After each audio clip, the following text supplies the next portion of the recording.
Hey everyone, and welcome to this explainer. Today we are diving headfirst into the covert, absolutely high-stakes world of data extraction.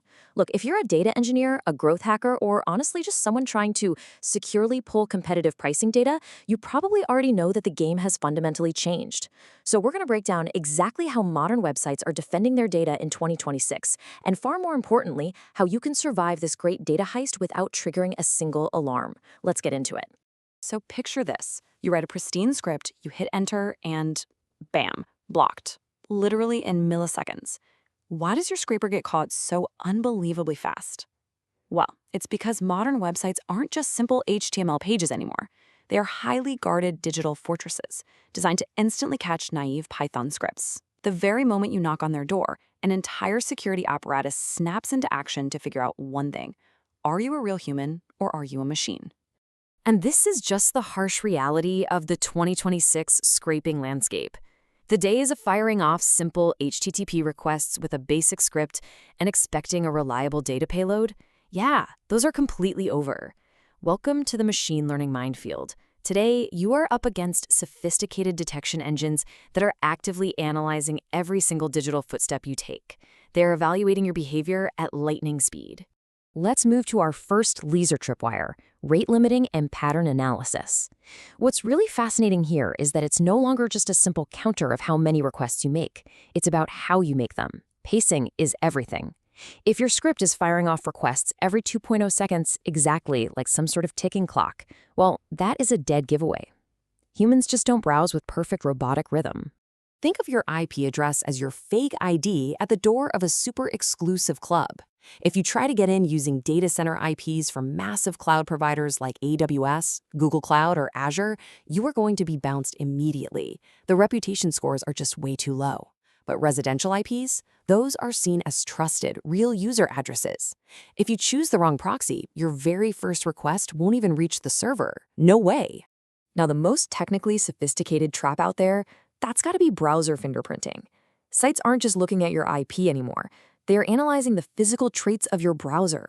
We're talking canvas rendering, your WebGL renderer strings, your installed fonts, and they're even looking for missing browser plugins. They literally build a unique tracker out of your system's specific hardware and software profile. And then you've got the traps, hidden right in plain sight. Honeypots.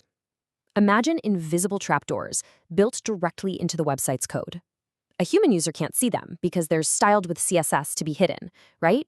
But a bot aggressively parsing the document object model clumsily falls right into them, clicking hidden links or filling out invisible forms. The second your scraper touches one of these, the site knows for sure you're automated. But wait, it gets even more intense. We're talking about advanced guards like Cloudflare and Akamai JavaScript challenges that demand full browser rendering. We've got invisible background scoring like reCAPTCHA v3, which is constantly grading your mouse movements in the background, and terrifyingly, TLS fingerprinting. Using J3 and J4 hashes, they actually analyze the specific cryptographic signature of your connection. That means your basic library's TLS handshake can get you completely blocked before a single pixel of the page even has a chance to load. Okay, take a breath. It's a lot, right? But if the defense is this advanced, our evasion just has to be absolute perfection. We really need to transition our mindset from clumsy brute force to the art of the perfect disguise. It's time to open up the Master Thief's toolkit and see how we actually bypass all these layers. Your disguise has got to be flawless, right down to the absolute smallest detail. First up, you need randomized request intervals, adaptive throttling that actually mimics real human traffic patterns. Second, complete header rotation. And hey, notice that order matters. Chrome sends headers in an entirely different order than Firefox. If you send Chrome headers in Firefox's order, it is an instant red flag. Finally, geographic IP matching. If you're pretending to be a local shopper looking at US pricing data, but you're doing it from a proxy on another continent, yeah, that completely ruins the illusion. So, what gear do you actually use? Well, let's contrast standard tools with specialized gear. A standard headless browser like Playwright is great, but it retains detectable automation artifacts, things like specific WebDriver flags or missing plugins. Compare that to an anti-detect browser like Send.win. It specifically spoofs all of those attributes to create a genuinely human-consistent profile, completely wiping away the automation indicators.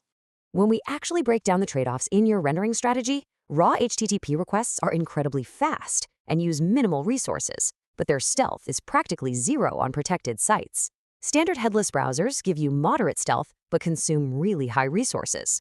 But step up to anti-detect cloud browsers like Send.win and you hit the absolute highest stealth ceiling. They are specially designed for heavily protected targets at scale, managing all that heavy lifting directly in the cloud. All right, so put yourself in the shoes of the mastermind architect here. It is time to assemble your unblockable scraping crew. We need to take all these theories and build a production-grade architecture that can withstand every single tripwire we just talked about. Let's peel back the layers of this operation, step by step. A truly robust production-grade stack basically requires 5 integrated layers. Layer 1 is your base request infrastructure. Layer 2 is the proxy infrastructure. Layer 3 is identity management. Layer 4 handles behavioral simulation. And finally, Layer 5 is your resilient error handling and adaptation. Let's dig into the most critical ones. Focusing in on Layer 2, your proxy strategy is literally your invisibility cloak. You absolutely need rotating residential IPs for wide discovery and crawling phases, but you also need sticky ISP sessions when you have to maintain a login flow without mid-session IP changes that would definitely raise suspicion. And of course, you must have automatic failover for outages. If one proxy pool drops, your scraper needs to seamlessly switch to a backup without missing a beat. Now, Layer 3. This is where most scraping operations totally fall apart. Identity management. Managing canvas spoofing, time zone matching, and navigator properties manually? It's an absolute nightmare. Platforms like Send.win automate this entire layer for you. Every tab runs in a sandboxed cloud environment, ensuring that each profile generates a unique, internally consistent fingerprint automatically. Moving right along to Layer 4, we have behavioral entropy. Remember those background machine learning engines scoring your every move? To beat them, your automation scripts must generate human-like behavioral entropy.